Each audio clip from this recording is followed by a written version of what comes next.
Chers amis, chers confrères, bienvenue à cette communication enregistrée pour les IGFOD.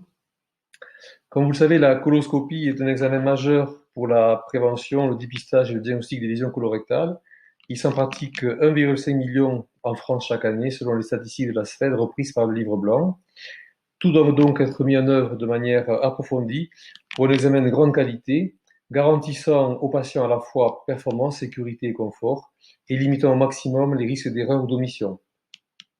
Des sociétés savantes de la profession, notamment la SFED et la SNLGE, ont mis en place, sous l'égide de notre CNP, un groupe de réflexion multisociété ayant pour objectif de valider au niveau national les critères de qualité requis pour une coloscopie de qualité et un compte-rendu de qualité également. Cette démarche a abouti à la publication de 2 communications en début 2019. Parallèlement, la préparation colique est un des facteurs prépondérants de la qualité de l'examen et de la détection lésionnelle. Elle a fait l'objet de recommandations spécifiques par ailleurs, d'abord sous la forme d'un travail coopératif entre la SFED et la SFAR, la Société française d'anesthésie-réanimation, puis plus récemment de mise au point de l'ESGE, la Société européenne d'endoscopie digestive, et ce sont ces deux recommandations que je vais vous exposer aujourd'hui.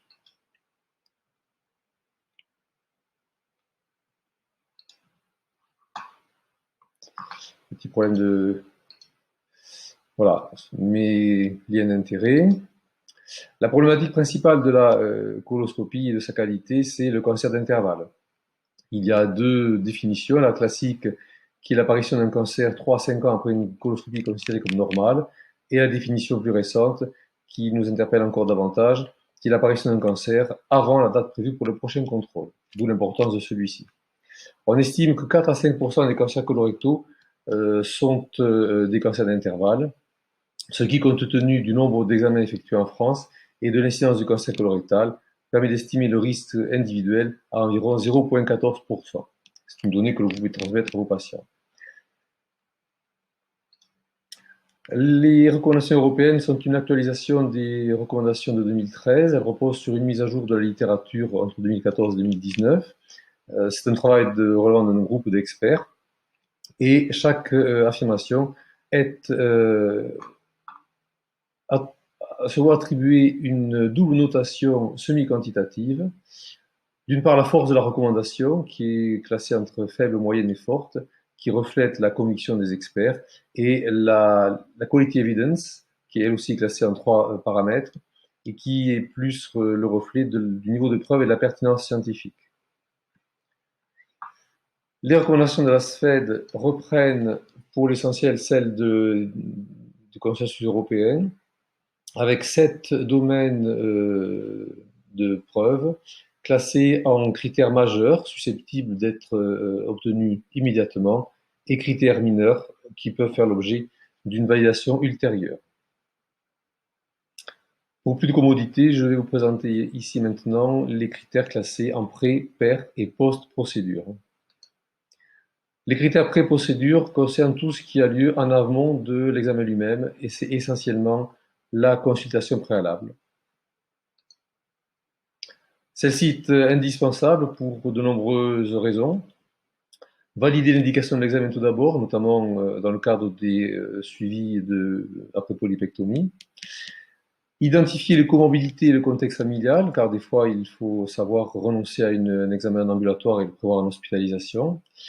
Il faut bien sûr délivrer l'information, notamment le rapport bénéfice-risque, les modalités précises de l'examen, tout ceci est médico-légal. Il faut remettre les documents d'information et de consentement aux patients. Organiser éventuellement la prescription et la gestion des traitements antithrombotiques et expliciter la préparation colique. C'est un élément important qui se surajoute et qui devient de plus en plus prégnant.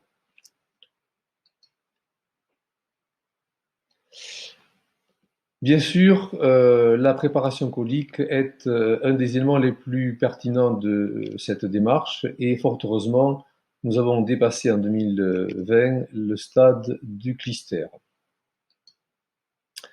Voilà ce qu'il faut obtenir, ce qu'une coloscopie de qualité doit permettre de voir. D'une part, des lésions de plus de 5 mm que vous avez à droite, parce que on sait que les lésions de moins de 5 mm sont rarement des lésions à risque. Mais il ne faut pas oublier les lésions planes que l'on connaît aussi, notamment au niveau du côlon droit, on en reparlera. C'est un des objectifs d'une préparation de qualité, d'un examen de qualité.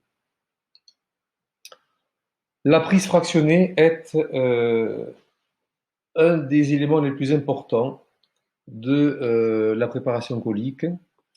C'est un sujet très consensuel. On estime qu'il faut un délai de 2h30 à 3 heures entre la prise des boissons et le début de l'examen. C'est un consensus qui a impliqué la SFAR. Sauf bien sûr troubles potentiels de la vidange gastrique chez les diabétiques, les gastrectomisés et d'autres patients particuliers, mais sinon c'est la règle. L'alternative pour les coloscopies faites l'après-midi est une préparation en 2 temps. C'est un des critères les plus importants, c'est la préparation splittée qui améliore la qualité d'examen, améliore le vécu de la préparation colique et favorise la répétition des examens. On sait qu'il existe des critères prédictifs de mauvaise préparation. Plusieurs études en ont parlé, notamment les antécédents de chirurgie pelvienne ou abdominopelvienne, la constipation, les comorbidités, la prise d'antidépresseurs. Tout ça est bien connu, mais pour autant, le consensus européen n'évoque pas l'intérêt de modèles prédictifs de mauvaise préparation colique qui pourraient déboucher sur une préparation intensifiée ou optimisée. De même, en cas de constipation, il n'y a pas de préparation spécifique. Ça peut étonner, mais c'est ce qui est dit dans ces recommandations, avec, je vous le répète, un niveau de preuve parfois faible. Toutes les préparations sont-elles équivalentes? Alors oui, en termes d'efficacité probablement, avec quelques nuances en matière de sécurité et d'acceptabilité.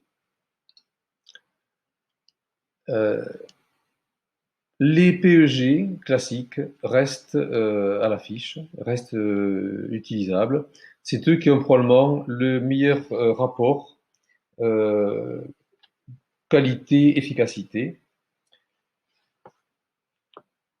Ils ont toutefois des effets secondaires, principalement en termes d'équilibre hydroélectrolytique. Et certains produits sont plus potentiellement irritants ou source d'effets secondaires et méritent peut-être une surveillance plus attentive. En tout cas, il faut clairement choisir sa préparation en fonction du patient, en fonction de ses comorbidités, notamment rénales, bien favoriser l'hydratation de manière générale, et fait capital, les recommandations européennes recommandent de ne pas utiliser les produits à base de phosphate de sodium en routine, en raison des risques de toxicité rénale par néphropathie phosphorémique. Donc ces produits doivent être évités, et c'est une recommandation forte, et elle est suffisamment rare pour être mentionnée.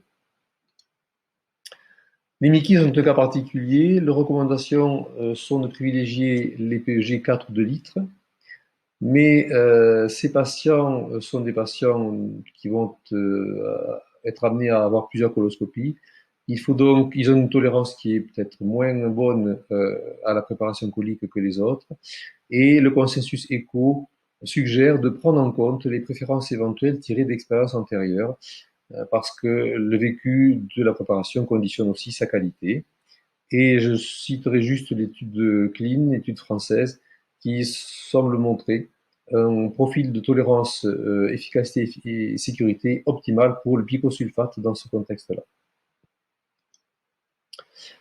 Les recommandations européennes introduisent aussi des dispositions diverses, mais qui ont toutes, vous le voyez sur la droite, un niveau de preuve modéré à faible.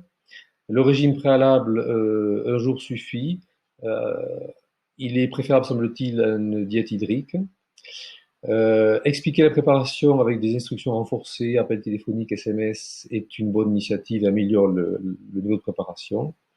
Les prokinétiques n'ont pas à être utilisés en routine. Le siméticone améliore la préparation colique, mais à forte dose, à des doses supérieures à celles des produits commercialisés. Il n'est pas logique d'utiliser en routine des lavements pour améliorer la préparation. En cas de préparation insuffisante, il faut renouveler la coloscopie dans l'année. Et en cas de constipation, on l'a vu, il n'y a pas de préparation spécifique envisagée. En cas de rectorragie abondante, il faut loin de se précipiter sur le patient comme le voudraient parfois les réanimateurs, il faut privilégier une préparation de bonne qualité, quitte à augmenter la quantité de produits pour un examen de bonne qualité. Un autre critère mineur, celui-là, est le temps alloué à l'examen. Il ne s'agit pas d'un temps une durée d'examen, mais une durée de programmation dans le programme opératoire. L'ASFED et le SGE se retrouvent pour proposer un créneau minimal de 30 minutes, donc 2 patients par heure, 2 coloscopies par heure. Par contre, l'ASFED n'a pas retenu le critère de l'ESGE sur une durée allongée pour les coloscopies issues du dépistage par le test immunologique. Ce sont des avis d'experts et il n'y a pas de niveau de preuve très élevé. Mais ça peut aider vis-à-vis de nos établissements pour éviter d'avoir à surcharger les programmes. Au total, les principales recommandations de pré-procédure concernent la consultation préalable, le consentement signé, la préparation fractionnée et, je n'ai pas parlé mais tout le monde le fait, la checklist. Les recommandations mineures concernent l'indication de l'examen qui doit être correcte et adéquate, le temps minimal, on l'a vu, et le délai entre 2 mois entre une coloscopie de dépistage et son test FIT. Les critères pré-procédure sont très importants. Ils concernent la complétude, le niveau de préparation, le TDA et les critères de polypectomie. La complétude, c'est ça, c'est voir la fossette appendiculaire dans toute sa splendeur, avec une excellente préparation.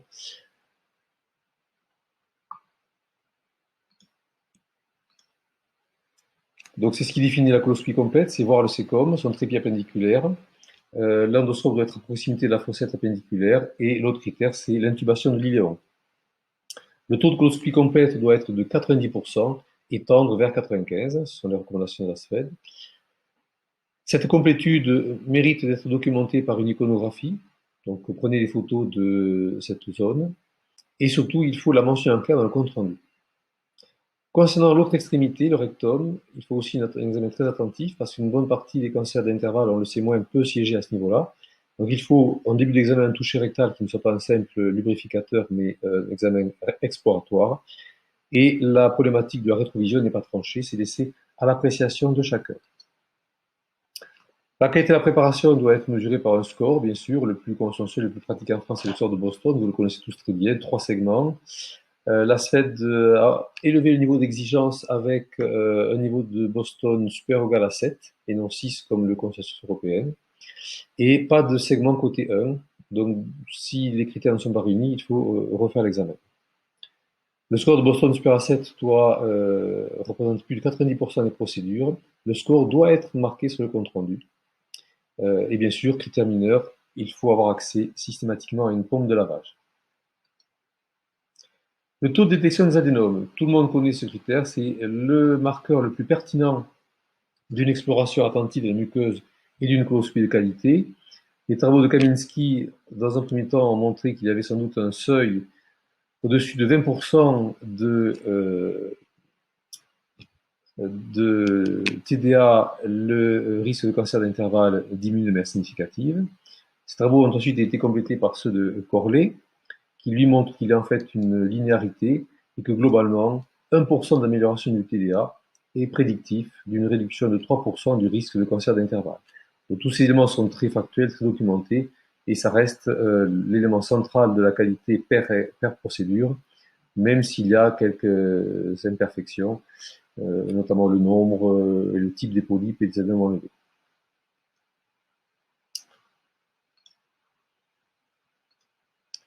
Ce TDA est variable selon les opérateurs. Dans le travail concernant l'hémoculte réalisé en France, il y a quelques années, ce TDA variait de 13 à 73%, ce qui laisse une amplitude importante.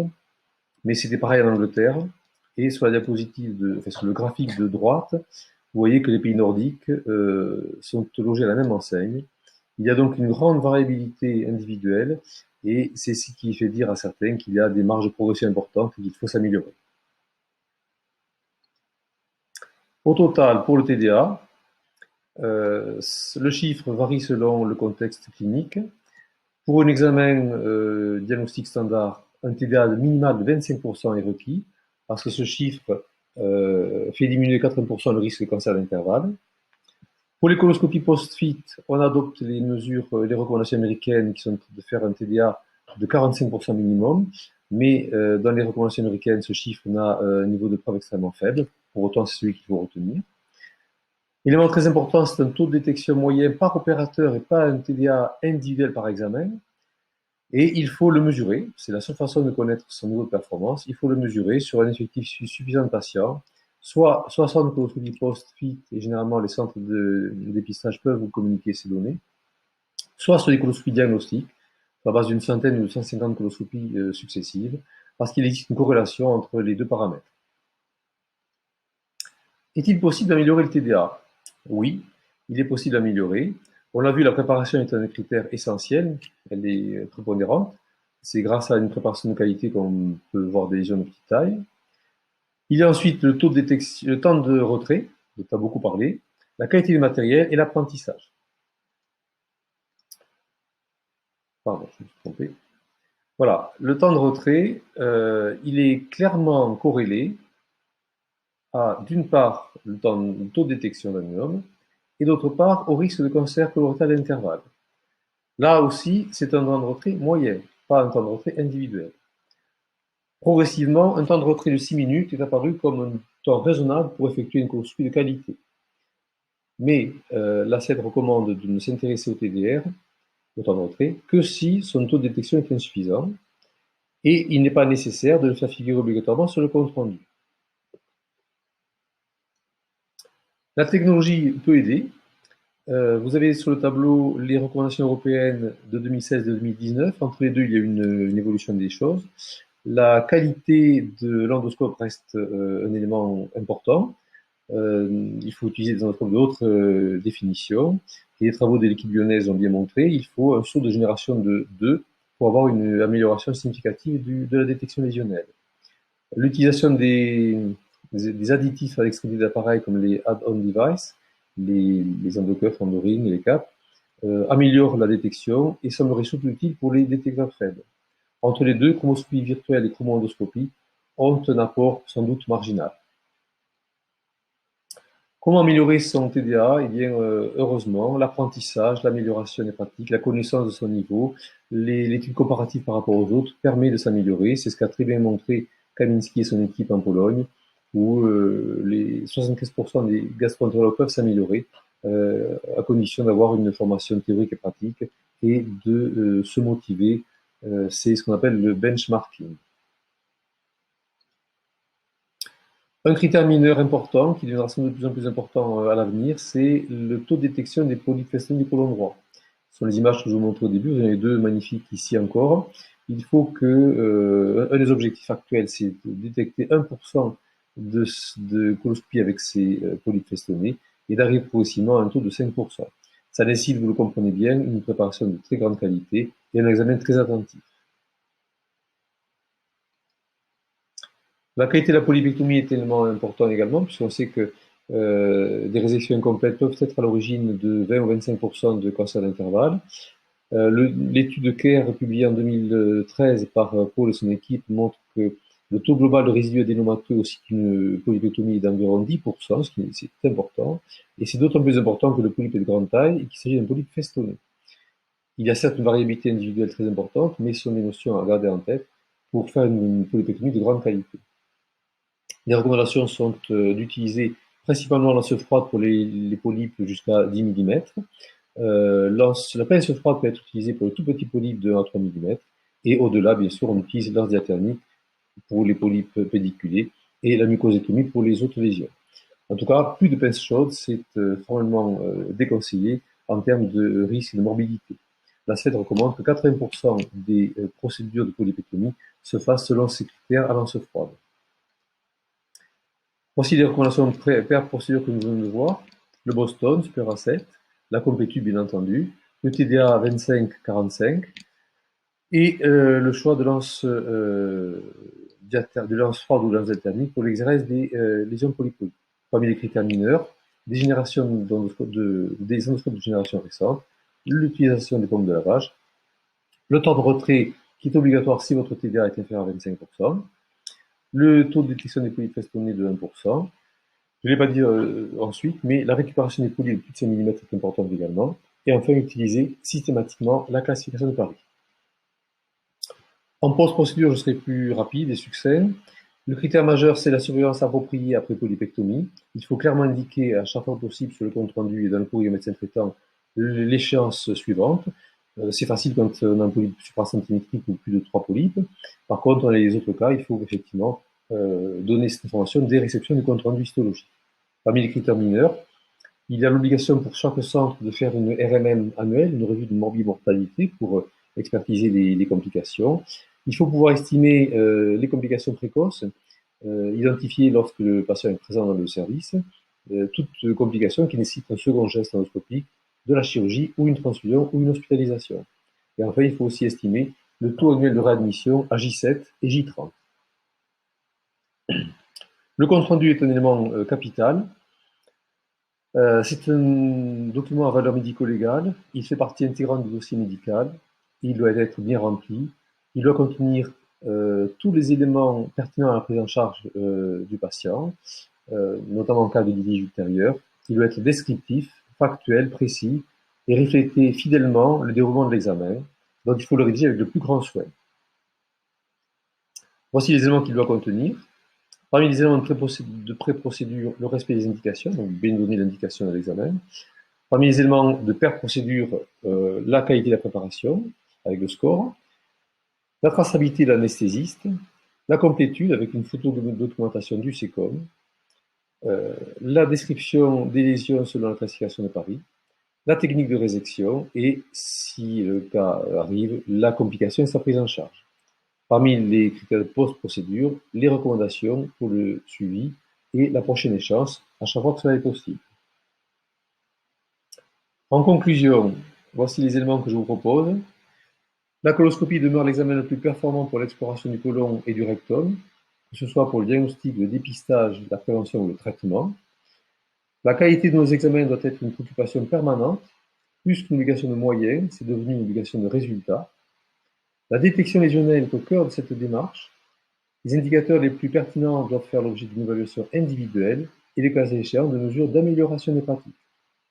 La consultation préalable, la prescription de la préparation colique, la rédaction du compte rendu sont d'autres étapes capitales qui doivent retenir toute notre attention.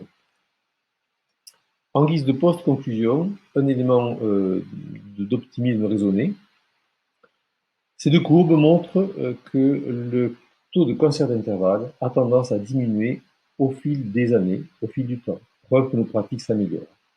Donc j'espère que vous resterez sur cette notion positive. Il faut être exigeant envers soi-même, mais optimiste. On peut arriver à améliorer à la fois nos pratiques et nos résultats. Je laisse pour terminer les points forts selon les recommandations de la FMCHGE et je vous souhaite une excellente poursuite de votre congrès virtuel. Merci à tous.